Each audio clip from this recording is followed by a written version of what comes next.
নমস্কার, চাঁদনি চ্যানেলে আপনাদের স্বাগত জানাই। আজ আপনারা শুনছেন একটি অসাধারণ গল্প, রাজ মুকুট।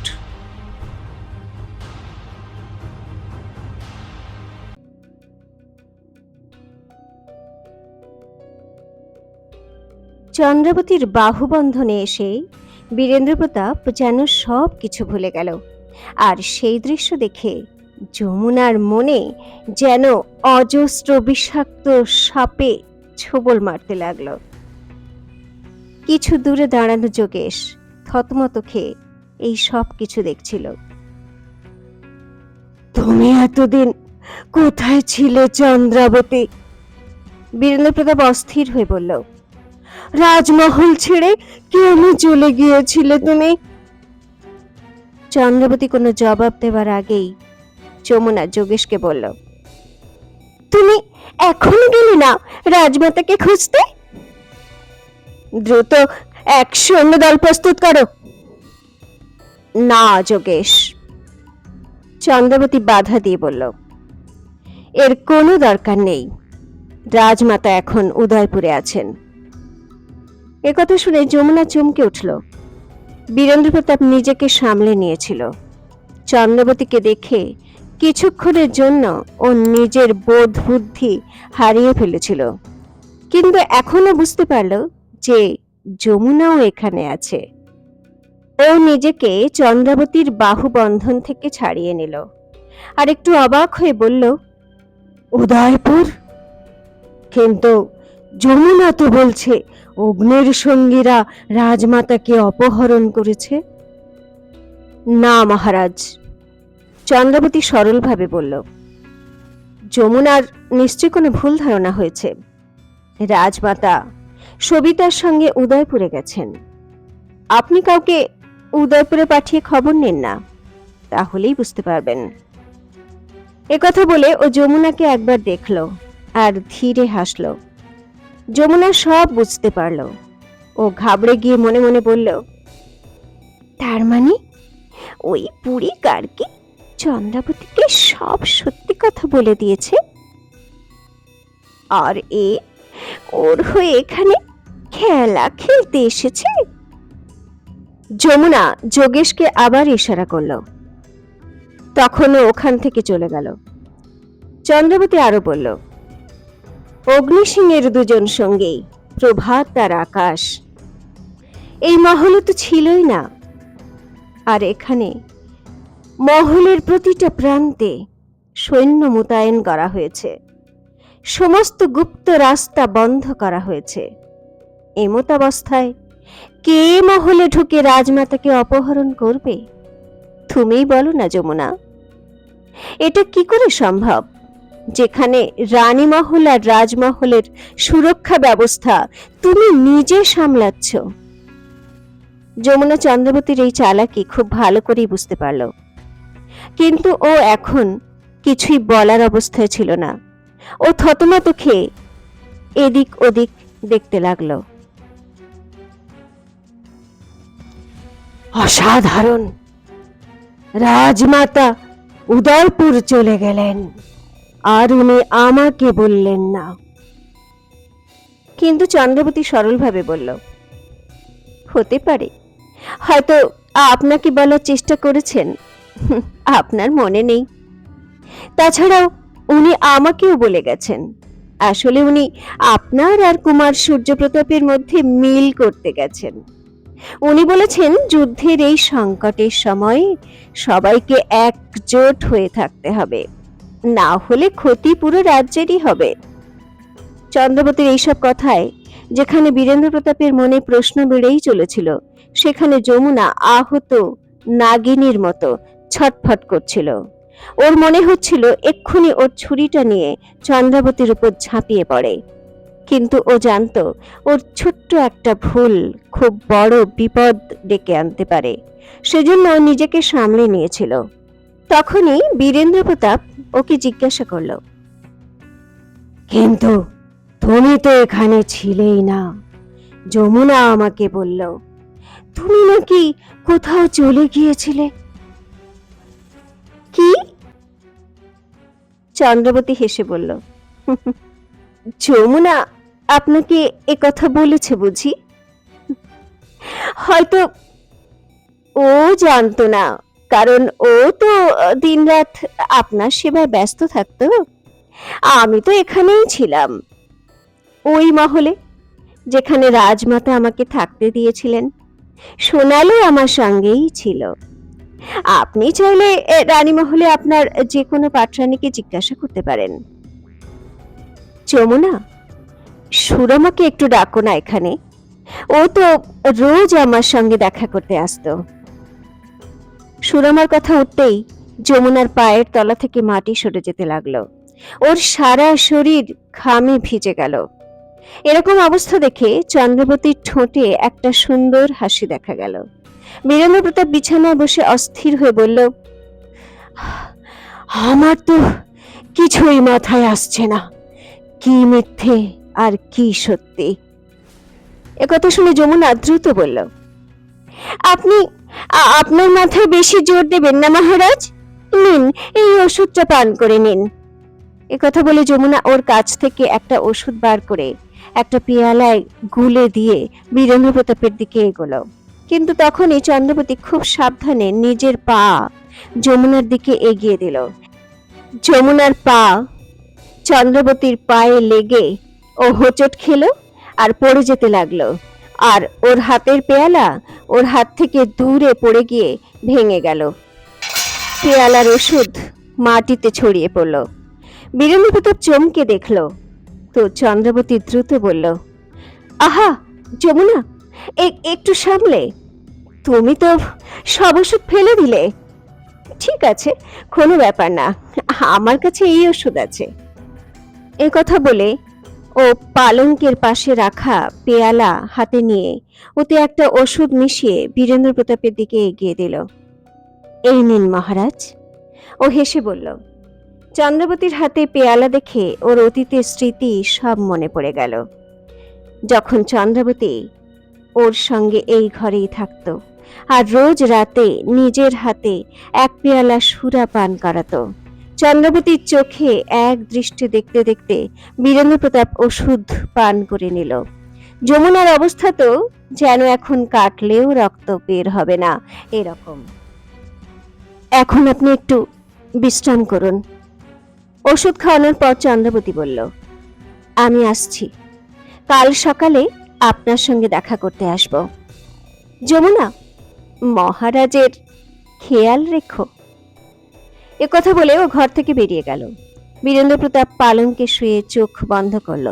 যমুনা স্তম্ভিত হয়ে দাঁড়িয়েছিল। ওদিকে চন্দ্রবতী দ্রুত নিজের মহলে পৌঁছল। ওখানে রক্ষামন্ত্রী, কিছু দেওয়ান আর সর্দারদের সঙ্গে বসে চন্দ্রবতীর জন্য অপেক্ষা করছিল। সোনালও সেখানে উপস্থিত ছিল। প্রণাম মহারানী মা। সবাই উঠে দাঁড়িয়ে চন্দ্রবতীকে অভ্যর্থনা জানালো।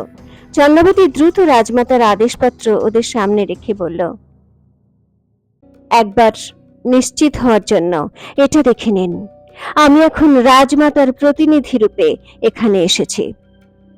সব দেওয়ান আর সর্দাররা আদেশপত্র পড়ে নিশ্চিত হয়ে নিল। মহারানী মা। তখনই রক্ষামন্ত্রী চিন্তিত স্বরে বলল, মহারাজ কাল যমুনাকে মহারানী পদে ঘোষণা করতে চলেছেন, তারপর উনি যুদ্ধের জন্য রওনা দেবেন। চন্দ্রবতী হেসে বলল, হতে পারে মহারাজ ওনার এই সিদ্ধান্ত হয়তো বদলও করতে পারেন। ঠিক আছে, আপনি দ্রুত একটা কাজ করুন, রাজমহলের যেসব পাহারাদার, সৈন্য আর অঙ্গরক্ষক যারা সব যমুনার বিশ্বস্ত, তাদের এখান থেকে হটিয়ে দিন, আর যোগেশকে কাল কুঠুরিতে বন্দি করে দিন, কিন্তু মহারাজ যেন এর কোনো আভাস না পান। এ কথা বলে চন্দ্রবতী ওকে ওর একটা পরিকল্পনা বোঝাতে লাগলো।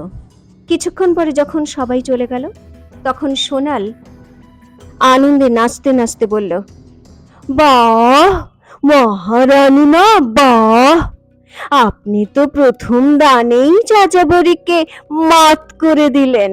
আরে, আমি তো ভয় পাচ্ছিলাম যে ও মহারাজকে আপনার বিরুদ্ধে কিছু বলে রাগিয়ে না দেয়।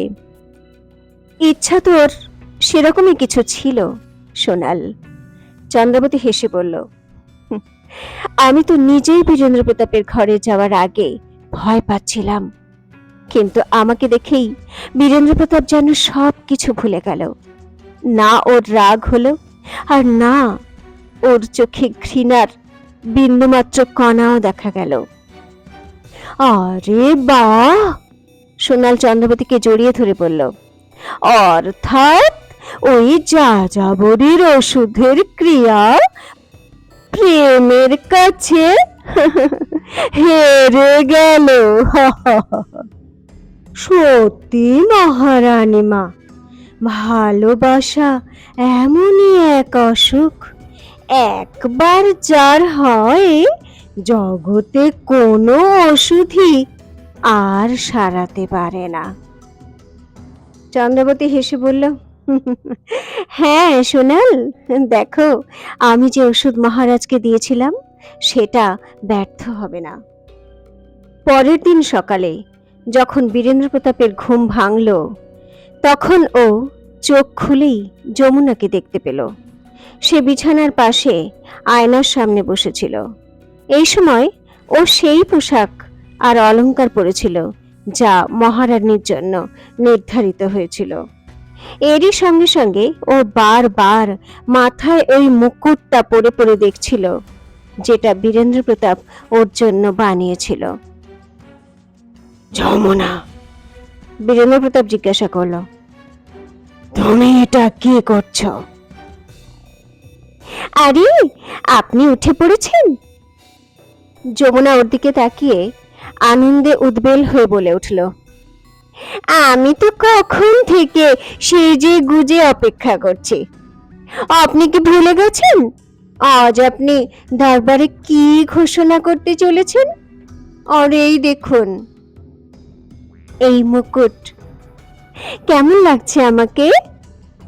বীরেন্দ্র প্রতাপের একটা ঝটকা লাগলো। ওর দ্রুত মনে পড়ল আজও যমুনাকে মহারানীর পদ দিতে যাচ্ছে। সেই সঙ্গে ও চন্দ্রাবতীর কথাও মনে পড়ে গেল, আর ও অস্থির হয়ে উঠল। চলুন তাড়াতাড়ি তৈরি হয়ে নিন, যমুনা ওর কাছে এসে বলল, দরবারে সবাই আপনার জন্য অপেক্ষা করছে হয়তো। বীরেন্দ্র প্রতাপ একটু আনমনা হতে লাগলো। যমুনা সেটা বুঝতে পেরেছিল। আমি জানতাম, যমুনা মনে মনে বলল। চন্দ্রাবতী আসতেই ইনি আবার নিজের রং পাল্টে ফেলছেন, কিন্তু আমি এত সহজে হার মানব না। যে কোনো মূল্যেই আজই আমি মহারানীর পদ হাসিল করেই ছাড়ব। যমুনা নিজেকে সামলালো আর বীরেন্দ্র প্রতাপের গলা জড়িয়ে ধরে বলল, এত কি ভাবছেন? তাড়াতাড়ি তৈরি হয়ে নিন না। আজ প্রথমবার আমি আপনার সঙ্গে দরবারে যাব, আপনার মহারানী হয়ে। আমার তো আর সবুর সইছে না মহারাজ। চলুন চলুন, আমি আর অপেক্ষা করতে পারছি না। কথা বলে যমুনা বীরেন্দ্র প্রতাপের গায়ে হাত বোলাতে লাগলো। ওর মন আকর্ষণ করার জন্য এমন কিছু আচরণ করতে লাগলো যাতে বীরেন্দ্র প্রতাপ ওর দিকে আকৃষ্ট হতে লাগলো। একটা নেশার ঘোর হতে লাগলো যেন ওর।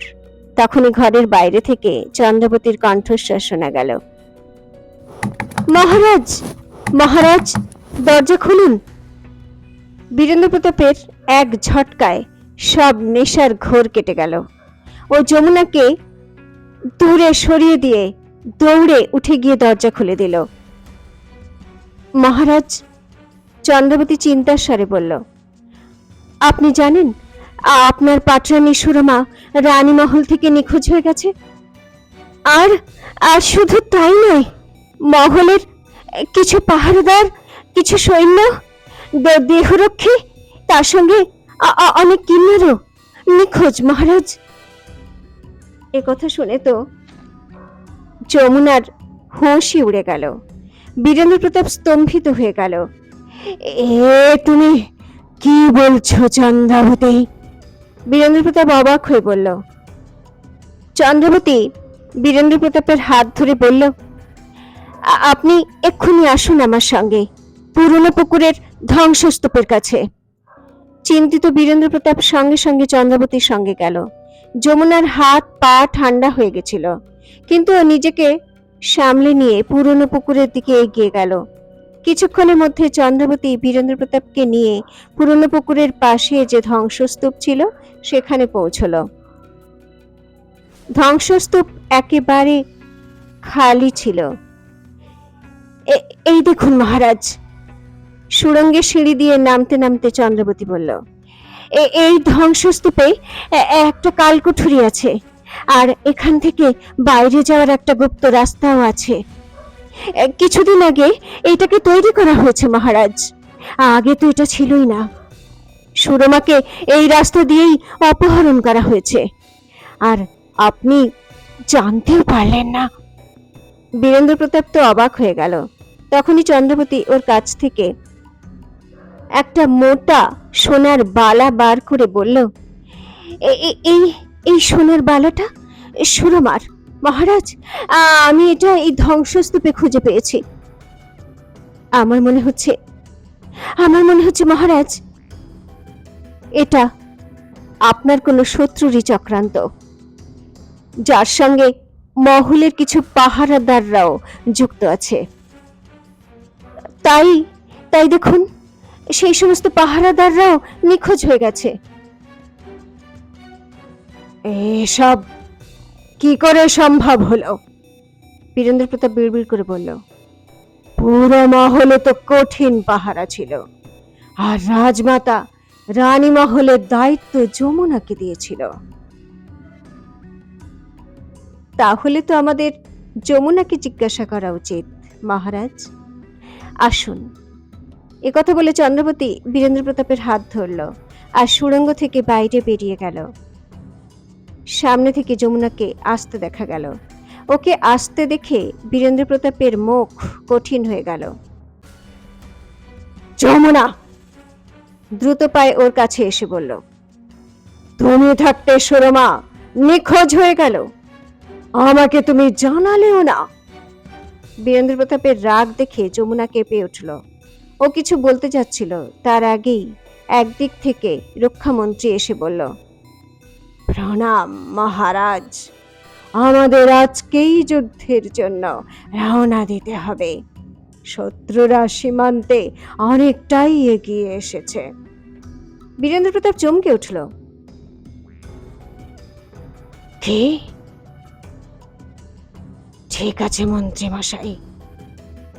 ও নিজেকে সামলে নিয়ে বলল, আমি প্রস্তুত।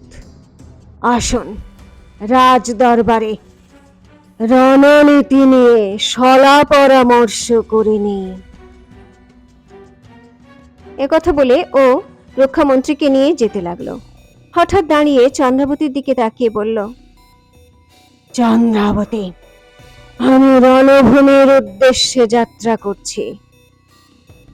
মা এখানে নেই, সেই জন্য আমি রাজমহল আর রানী মহলের দায়িত্ব তোমাকে দিয়ে যাচ্ছি।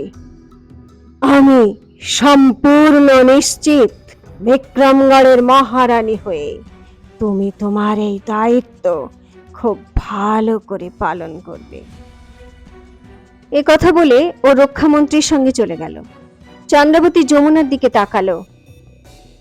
ও একেবারে চুপ করে দাঁড়িয়েছিল। এক পলকের মধ্যে পাশার দান উল্টে গিয়েছিল। মহারানী হওয়ার স্বপ্ন ওর ভেঙে টুকরো টুকরো হয়ে গিয়েছিল। শোন যাযাবরী, চন্দ্রাবতী ওর কাছে এসে সাবধান করে বলল, আমি একটু মহারাজকে বিদায় জানিয়ে আসছি। ততক্ষণে তুই তোর ছুরিতে শান দিয়ে নে,